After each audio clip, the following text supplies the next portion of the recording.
to our webinar for today. We're going to be looking at how bias blocks Black and Brown communities from voting and how it's working to further divide all of us. And so let's go ahead and get started.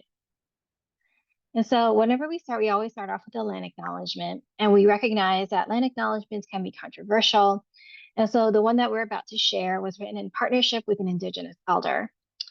And so we want to start off today by acknowledging the Indigenous peoples of the lands that we're on as a way to express gratitude and appreciation to those territories we're residing on, and as a way of honoring the Indigenous peoples who've been living and working on this land from time immemorial. It's important that we understand the history that's brought us here and seek to understand our place within that history, whether we chose to come here or we were forcefully brought to this country. And so Healing Equity United is on the lands of the Muwekma, the Ohlone, the Piscataway, and unceded Duwamish territories. The part of the reason that we're taking this time to recognize the lands is because I think one of the statistics that people don't often know about is that over 100 million Indigenous peoples were slaughtered in the Western Hemisphere in the past 500 years. And so we want to take a moment to recognize that there's been historic discrimination and violence, which has included their forced removal from their lands and the deliberate and systematic destruction of their communities and their culture, which still happens today. And so we ask that you join us in a moment of reflection and to really consider how we are and can each in our own way try to move forward to dismantle the continued oppression of Indigenous communities. And so we want to give you a moment now to recognize the lands that you are on. And you can do so by entering their names into the chat. And so if you want to do that, you can take a moment to do that now. If you don't know the lands that you're on, I am going to pop in a link for you all to look that up. And so I'll pass it over to Fiona.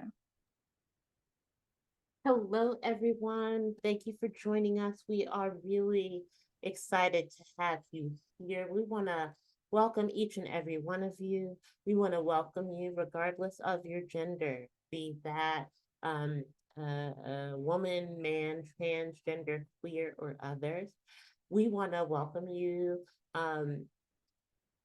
people of varied racial backgrounds. If you're of African descent, Black, African American, Asian descent, Arab descent, Pacific Islander, European, Hispanic, Latinx, Indigenous, or people of mixed and multiple descents.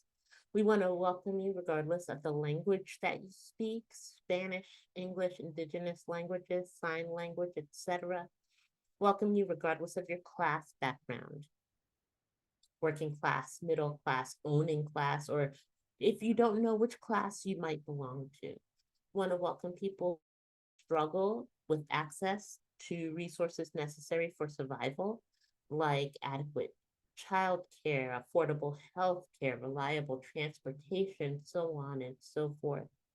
Welcome people with disabilities, visible or invisible, people who are gay, lesbian, bisexual, heterosexual, pansexual, queer, or others for whom none of those labels fit. We want to welcome your bodies in the ways that you experience yours, chronic pain, strength, tension, etc. We welcome survivors. We welcome people who identify as activists and people who do not.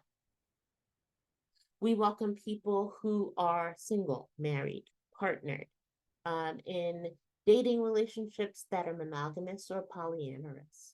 Welcome people who are sexually active and those who are not. We welcome people who are in their 20s, 30s, 40s, 50s, 60s, 70s, 80s, 90s, and beyond. Welcome people who are of different faiths, religious traditions, faith practices, private practices that don't belong to a tradition, agnostics, atheists, and seekers. And finally, we'd like to welcome people who have been to sessions like these in the past and those who have not. So from Healing Equity United to each and every one of you, welcome. We hope that you felt that you and your identity was specifically mentioned.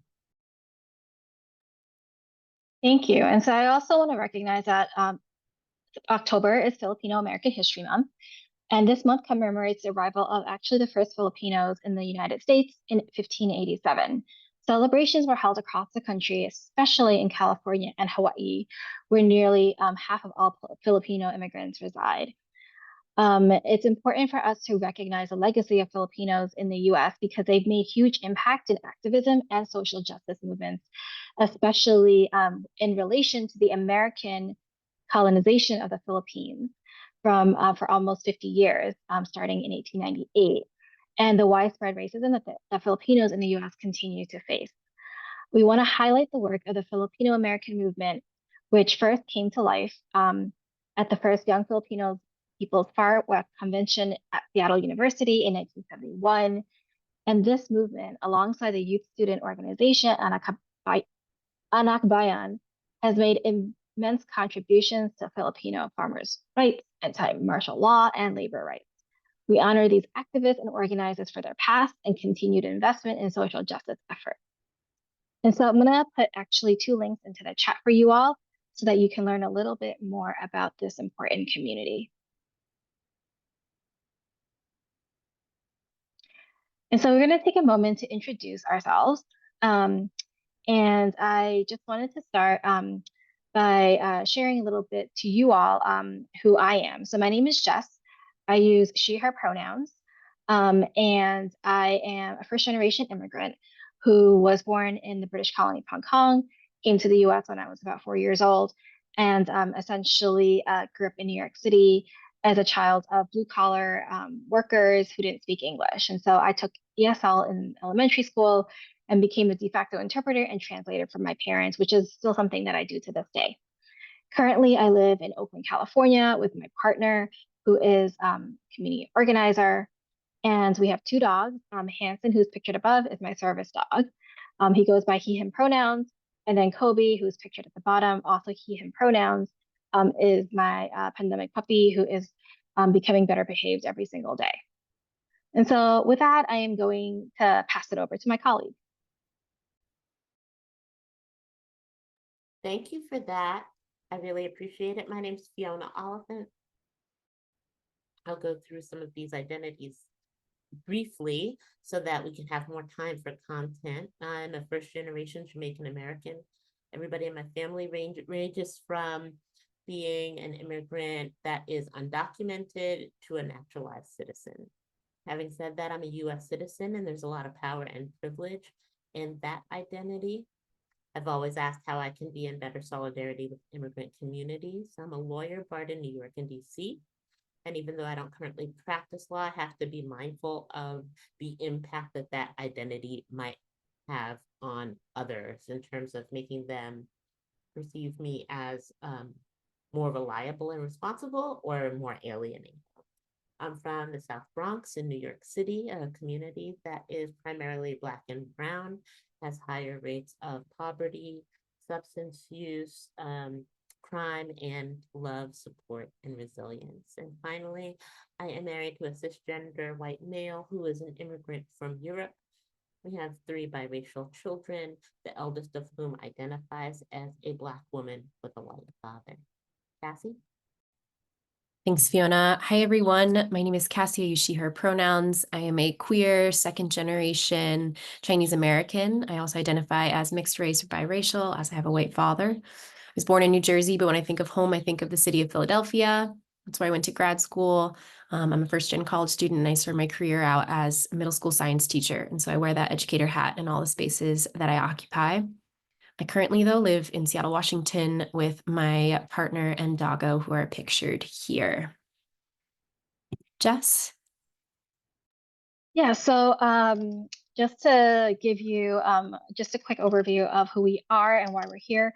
So Healing Equity United is an organization that Fiona and I founded about almost 6 years ago after working in the nonprofit sector for a really long time and having been, frontline staff to leadership to being on boards and seeing that the people that we were serving, the communities we were serving, didn't really look like leadership, right? And so what we currently do as an organization is that we provide support to nonprofits that are working on shifting their culture to really be to really embrace belonging, inclusion, and equity. And we do that through trainings, um, consulting, audits, and then as a service to the nonprofit sector, we also offer webinars like this.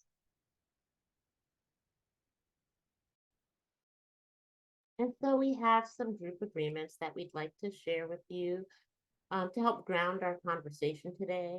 There's no room for the oppression Olympics, the way we do our work. We believe that all oppression is tied and therefore all liberation is tied. Efforts to have those with marginalized identities fighting with each other about who's oppressed more, it just reinforces systems of oppression. Hopefully this is a brave space. Can't ensure safety. Anything that comes up in the chat or something that we say, if there is harm that comes into the space, please let's interrupt it and collectively move forward, mitigating it. Hopefully there will be some challenging moments in our conversations. Going to respect different lived experiences. So, you know, the voting barriers that one community face may not exist in your community, but being open to this. Let's see, be okay with non-closure. It's taken us hundreds of years working on this current voting structure. And so we're not going to fix it with this webinar. If you share or see anything that's confidential or vulnerable in the chat, please don't share that outside of this space. And as always, these conversations are challenging, so please take care of yourself. Thank you, Fiona. And these are our webinar technical agreements. If you have questions that come up for you during the time together, please put them in the Q&A section. We'll have time for questions at the end. Note that chat allows you to speak with everyone, and then also just the hosts and panelists if you need to let us know something privately. There will be a recording of the webinar that will be sent out in a follow-up email, so don't worry about grabbing content, and that will also include our sources as well. And if you have a reactions button, please feel free to use that as we go along with the content. And so our goals for our time together today, we're really here to dig into and understand some of the ways that systemic barriers prevent Black and Brown communities from accessing their right to vote. We're going to identify some advocacy solutions, some things that you as individuals can do to support and make voting more accessible, and then also hopefully feel a little bit empowered within this topic. I want to give a caveat before we get started on content that we're not necessarily experts in this, but this was something that sparked interest within the Healing Equity United team, and so we wanted to do a deeper dive into the topic. A lot of our content came from the Brennan Center for Justice. And again, all of our resources will be sent out in the follow-up email.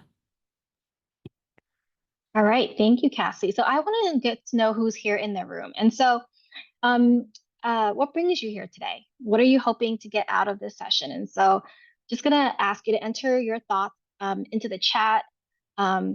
Tell us a little bit more about like what you're hoping to get out of today's session. What's coming up for you? What brings you here today? And I know for some of you, it's the elections, right? Because we're in election season. I was speaking with one of my friends recently who is based in Richmond, Virginia, and a lot of people he knows is running. And so I know that we're probably being inundated, right? Right now. But what's bringing you here to this session today? So we invite you to take a moment and just share with us in the chat, or you can also just directly message us. And while we're waiting for that to come in, I'm going to ask Fiona, like, what sparked this for you? Because this is one of the things that you've been talking about all year, right? So what sparked, wanting to talk about this issue?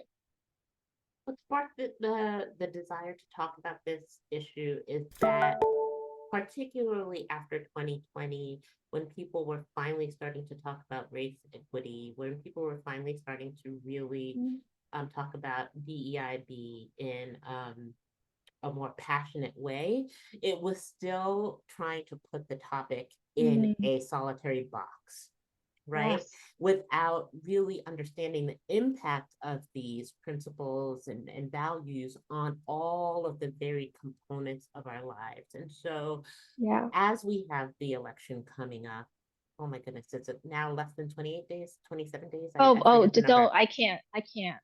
I know, right?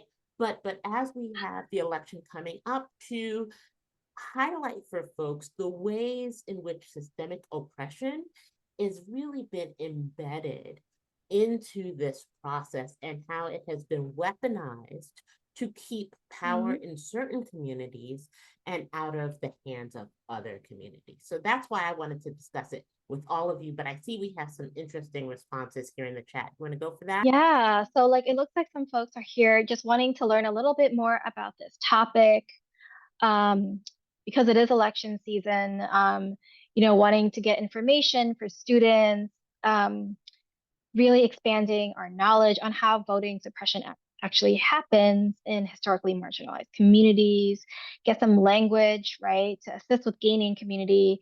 We definitely have some emotions, right, coming up for us as well. Wanting to advocate for voter access, and really like how are elections being manipulated, right, to block voting access? What can we do to end that oppression, right? And it looks like some folks who really want to show up as better allies. And so I am really excited that you all are here today. So let's get right into it. Okay, so we wanted to talk about the current context of voter suppression and why it matters. So, when we look at the past couple of decades, we can note that more and more barriers are being established that prevent or significantly impede the ability to exercise a right to vote, right? Some of those barriers or impediments that have been intentionally created have been more strict voter ID laws, right? Purging voter registrations, increasing times to wait and to vote, right? And even in Georgia in particular, if you couple the significantly longer times to wait in a hot climate or a warm climate, and then you prohibit the ability to distribute water, right? Think about what that might impact it might have for those who have health issues, for those who are elderly, for those who have mobility issues, right? If you give a long wait time and then you don't give anybody the what they need in order to stay in line, what are they going to do? They're going to leave the line. They're not going to vote.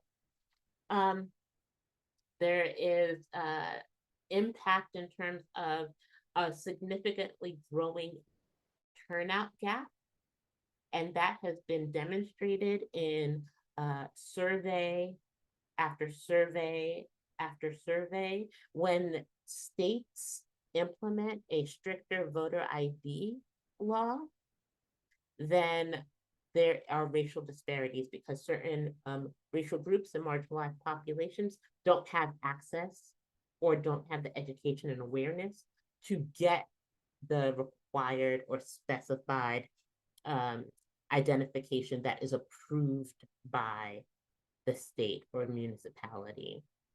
Another impact, for example, if you have the bans on voting on Sundays, survey and reports indicate that that has a disproportionate impact on Black communities that do get out the vote after church on Sundays. And I just wanted to highlight what you see here on this comment on the top right. I was denied the opportunity to cast a vote in the 2020 presidential election because the state didn't process my voter registration.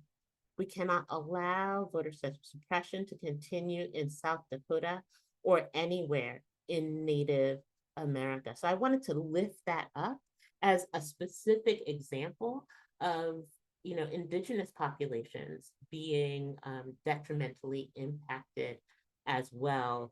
And we're going to go through specific examples of how that's showing up for folks, but I wanted to highlight that. So we wanted to also provide some historical context for what we are seeing today. So this didn't just come up overnight, right? This is a tried and true playbook that folks have been using for a minute. And so voter suppression has been often used as a tactic to dissuade people of the global majority, Black and brown folks, right? People of color, from exercising their right to vote. And here you see a quote. It's important to acknowledge that it has always, or almost for the entire history of our country, been about race, that voter suppression has been inextricably intertwined with an attempt to stop first Black men, and since then, other people of color from voting. We want to ask ourselves why, right? Especially in light of the changing demographics of the country, right? If you change the access to the right to vote and limit it primarily to white folks or white folks who are better resourced, right? Then you're going to concentrate the legislative and political power in those spaces. There was a report that just came out yesterday or the day before about the fact that most of the congressional district seats that we are supposedly going to be voting on in November, because all those seats are up for re-election, that they have already been decided before the first vote is cast. Why? Because we have created, and we're going to be talking about this in a moment, created congressional districts that are so gerrymandered that those seats are safe, right? And so again, concentrating power in certain spaces so that a relatively small number of people can determine the larger political outcome. Can I go? Yeah, so the history of voter suppression, and this slide may look overwhelming, right? But I'm just gonna move through it so that you can see how this all fits together. So let's go all the way back to the Reconstruction Acts of 1867, which put the Confederate States under military rule, right?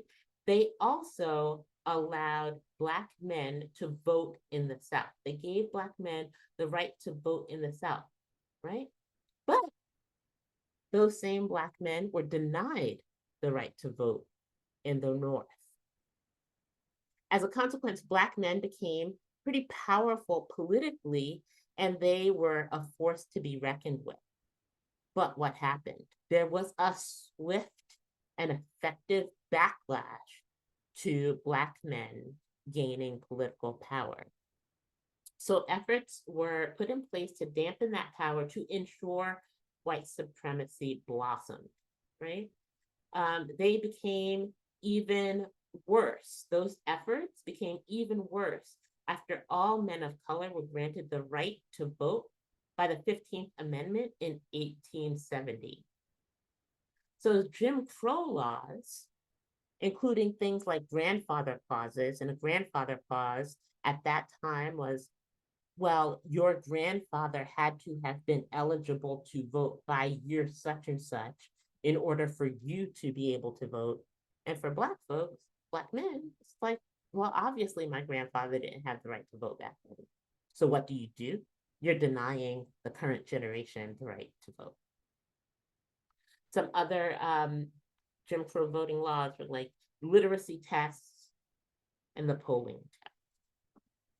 So in 1920, women were finally granted the right to vote, but barriers nationwide prohibited most women of the global majority from voting. So effectively, it was white women who was granted the right to vote. Again, all of these barriers to voting, voter suppression, ensued in or resulted in the Voting Rights Act of 1965, which said enough is enough. Come on, we're going to let every citizen, regardless of their race, have the right to vote. Okay? And all efforts to suppress that right to vote are hereby deemed illegal. But what do? We then elect presidents that place certain people on the Supreme Court. That in 2013, the Supreme Court struck down a key provision of the Voting Rights Act, which basically made the law ineffective, and it removed federal oversight from some of the state's voting rules. So what happens is that we put these measures in place to try to mitigate voter suppression efforts, and then we have the Supreme Court stripping those efforts of their effectiveness and the ability to. So basically, we said, go ahead, voter suppression. The doors are wide open. Please continue.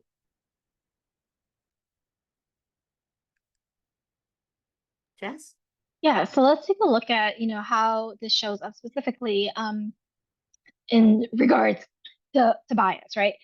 So I'm going to give you some information that's actually data from the last presidential election, 2020, and that's generally when they measure presidential election years are when they kind of measure some of these things. And so there were essentially measurements using geospatial smartphone data to look at how long are people waiting at polling locations. Some of you might have seen, and let us know if you did in the chat, that people were waiting for hours just to be able to vote, right? And what the data found, the research found, was that the people who identified as Black or Latine were more likely than white voters to wait in the longest lines on election day. And I know that in certain parts of the country, like in Houston, it was pretty much the entire day, right? And I think the other thing to really recognize is that the median wait time was 14 minutes for voting, with 18% of voters waiting over 30 minutes. Now, if you're working in a job that doesn't give you the day off to go and vote, and you only have the ability to go and vote during your lunch break, 14 to 30 minutes can be a really long time. If you think about like having to drive there, right? Getting out of the car, getting in line, and can you actually make it back in time to work, right? And on average, Latine voters waited 46% longer than white voters, and Black voters waited on average 45% longer than white voters. Another form of systemic bias when it comes to voting, and some of you might have heard of this because this the redistricting and gerrymandering, a lot of lines are redrawn after census data. And what's important to recognize that in a lot of states, the legislature has primary control of the redistricting process. And so kind of thinking about like, who's going to serve on the redistricting commission? Who's going to be able to have the privilege of pushing back when lines are redrawn, right? The other thing to think about is also that even if there is an independent commission being used by states, there can be regulations that limit direct participation by elected officials, right? So some states will be like, well, you can't actually participate in this redistricting, this redrawing, and others are essentially pretty lax in those laws. And unfortunately, what we've seen based on the data is that, and you can see on a map here, that the congressional map has been biased towards Republican for decades. which is really interesting. If you look at, say, I'm just going to throw out a politician whose map I saw recently. His name is Jim Jordan. You might have heard of him. He's in Congress. If you look at that map, it's a very, very strange shape. And so what does that mean, right? And why is redistricting and gerrymandering important? And so back in May, the Supreme Court rejected a South Carolina lower court ruling that accused the district of racial discrimination against Black voters. And it essentially held that the first congressional district, which is currently held by Representative Nancy Mace, who identifies as Republican, would have been effectively impossible without the gerrymandering of the African American population. And that essentially 30,000 African Americans were moved from one district to another because of that redistricting. I don't know, Fiona, I know you looked into this case a lot. Is there anything you want to add to this?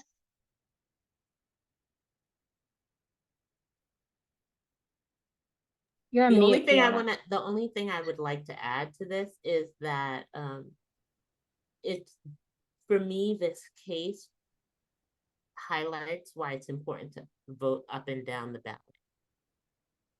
Right? When it's not just about the legislature, it's also about appointed judicial representatives, right? Because we have to ensure that we have people who are interpreting the law and pushing forward the law who reflect our values and our aspirations for a country that is not as significantly impacted by systemic oppression. So vote, vote, vote up and down. Thank you, Fiona. And so even if you are able to get to a place where you can vote, right?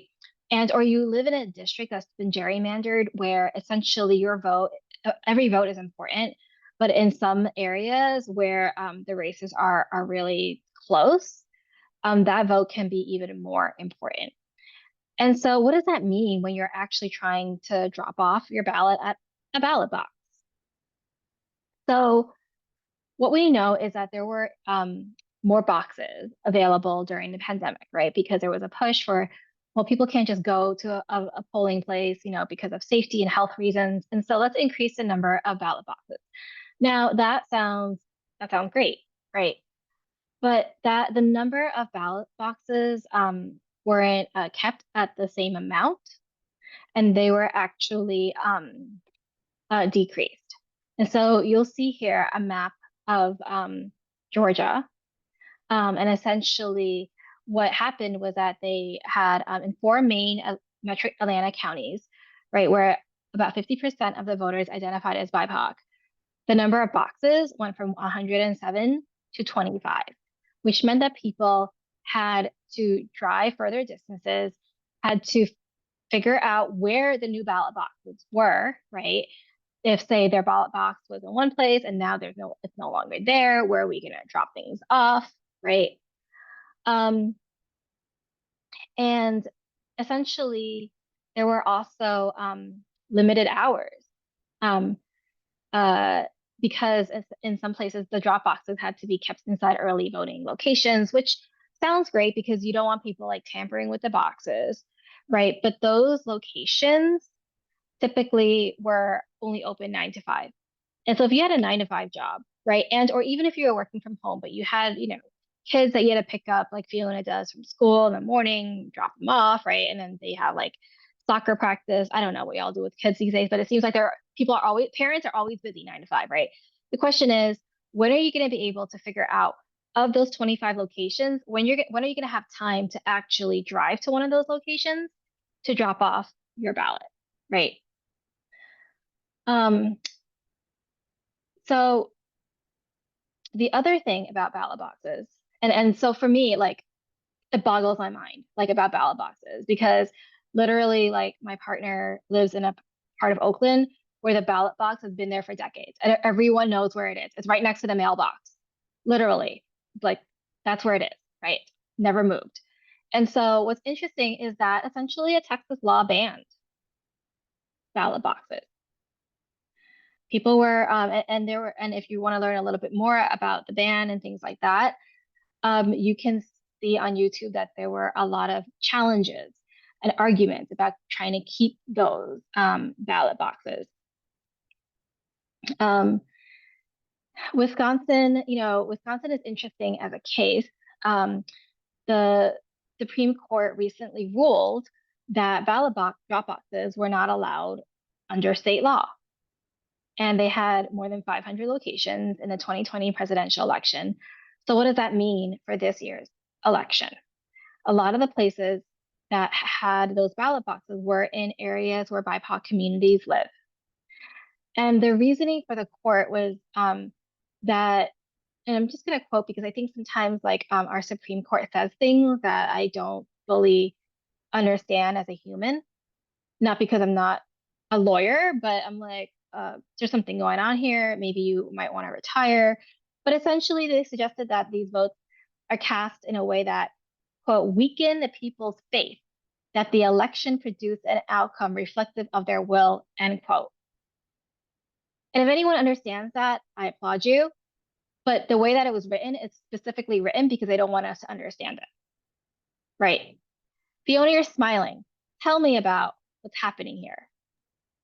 Well, it's taking the same argument and turning it on its head. So whereas I assume that many of us on this call would believe that drop boxes and numerous drop boxes would ensure that people's desired voting outcome would be promoted. It is saying here that, oh, those drop boxes are a little dodgy, a little shady. And so in order to promote, people's perception that the process went well, we're going to strip those boxes away from the community. So that's why I'm smiling.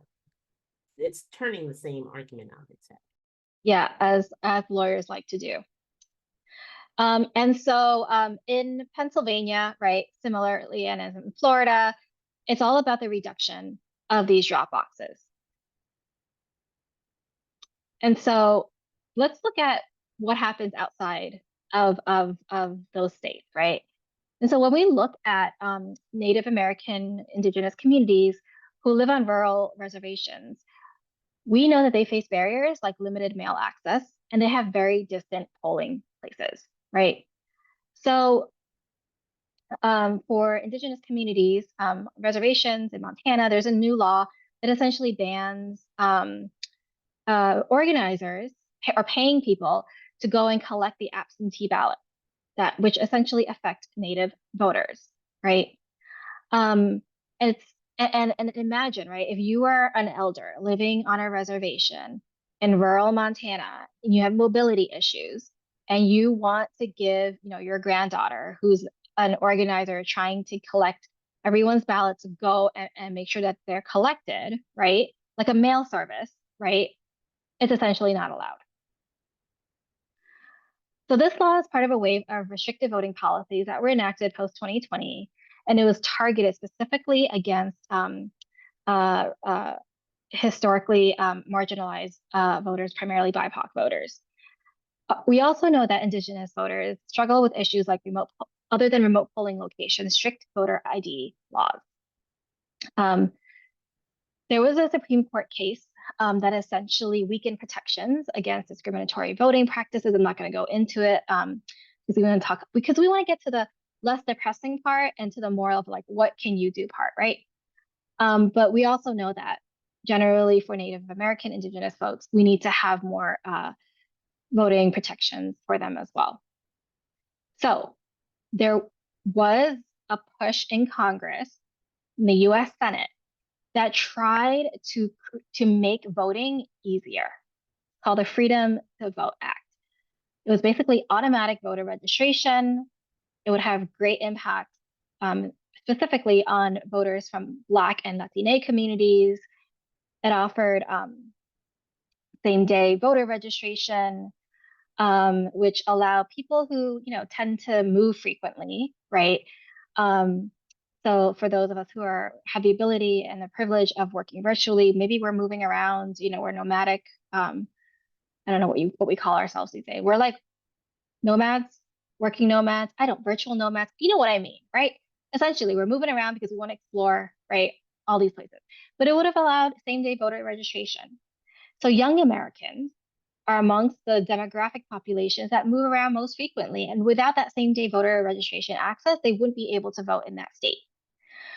And then it also would have made online voter registration more accessible. But of course, there was a filibuster and it was blocked by the filibuster. So that did not actually happen. There's also been voter purges.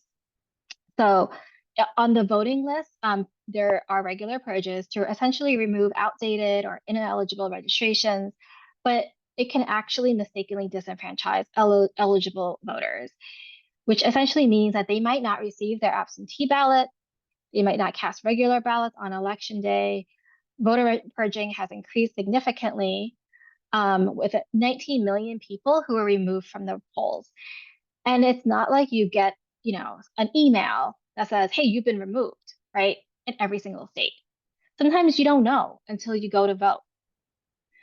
And that eventually, has increased. And about a week ago, the Department of Justice decided to sue Alabama for illegally purging 3,200 alleged non-citizens from voter rolls during the 90-day pre-election quiet period. The argument from Alabama is that it was his duty to ensure that it was the Secretary of State's duty to ensure that only U.S. citizens can vote. But non-citizen voting is rare, almost never happens. I think it's less than 0.1% or it's actually less than 1%. It's very, very tiny. But these purges have mistakenly removed hundreds of US citizens. And so it is becoming a really big problem, but also because in certain local jurisdictions, non-citizens can actually vote. So for example, in San Francisco, non-citizen parents can vote for things that are related to school board or to the public education system if their kids are in it. So it creates, even though there's more complexity, it does create a whole host of issues. And so I want to turn it to Fiona, talk a little bit about, okay, so what are we going to do about this? What can we do? Take a deep breath. We know that the information we shared is disheartening, right? That's a euphemism for really, really, really bad. But there's stuff that we can do about it. So one thing that I strongly suggest is ensuring that you have been registered to vote.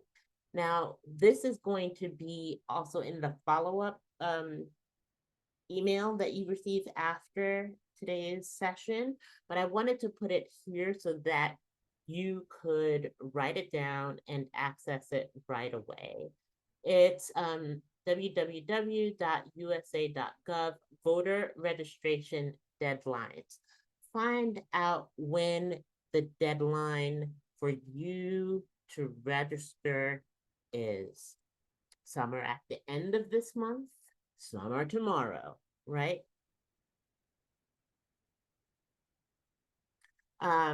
Some are, sometime in the middle of the month. So just find out when you are registered, the deadline for registering to vote. The other thing that I would say is know how to make your vote count. So are you mailing it in, right?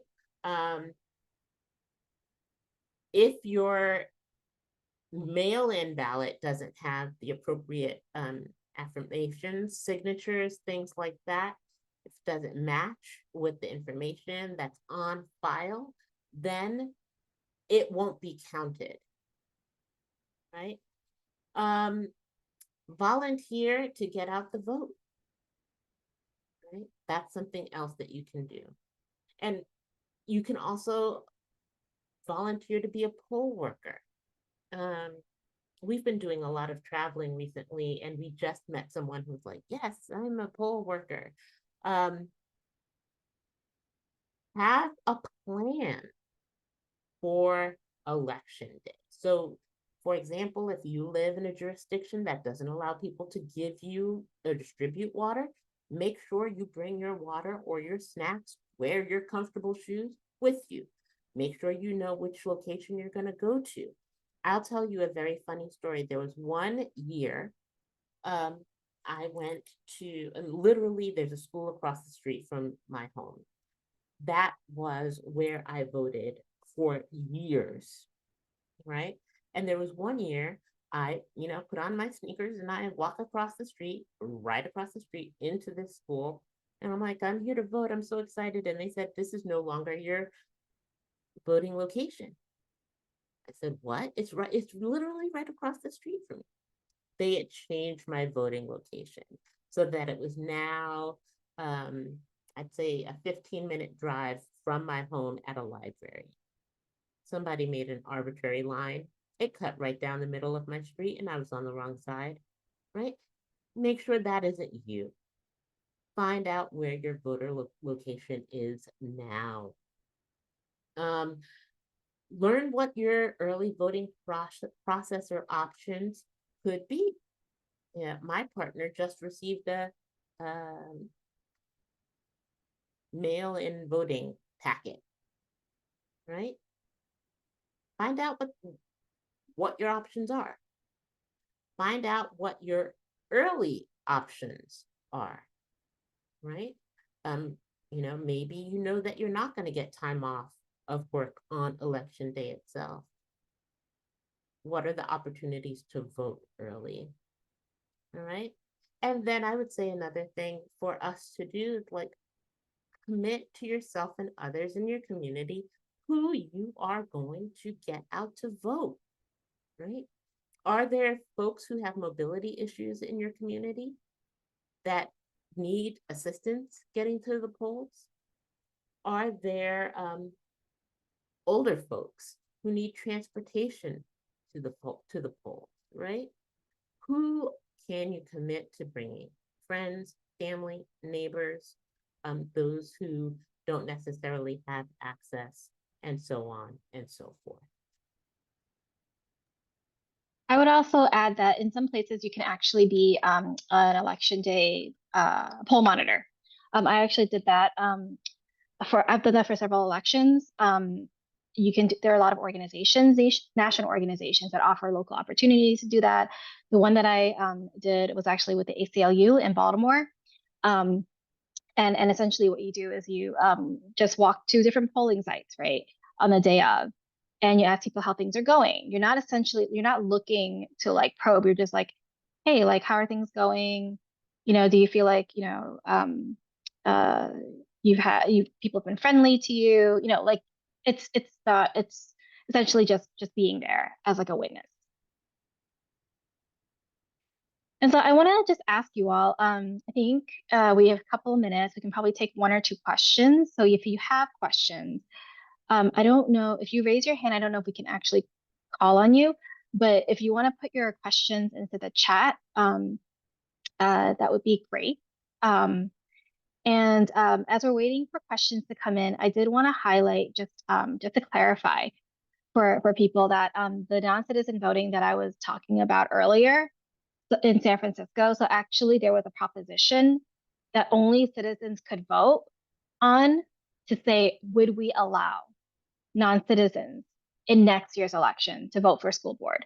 So the citizens in San Francisco had to decide, are we going to allow people in our community to do that? It was a very popular measure. It passed. So the citizens of San Francisco essentially said, yes, we want non-citizens in San Francisco to be able to vote for the school board only. Yeah, So it was I'm Yeah. sorry to interrupt, Jess. I was going to clarify that as well. If you want additional information on the parameters of that, I'm going to put a link into the chat. But it's those who can vote in a U.S. federal, state, and local elections are U.S. citizens. And those who are not U.S. citizens may only be permitted to vote in some smaller, specifically designated local situation. So I'm going to put that link in the chat. It's a government website, so you all can see the application, but it is voting, federal voting, national voting is limited to citizens. Yes. And oftentimes those local designated places, it's not that one or two people make that decision. Generally, the population there has to vote and say yes. Or the representative or the like the legislature, city council, right? So it just depends on jurisdiction. So to give it another moment or two for any questions that y'all might have about this.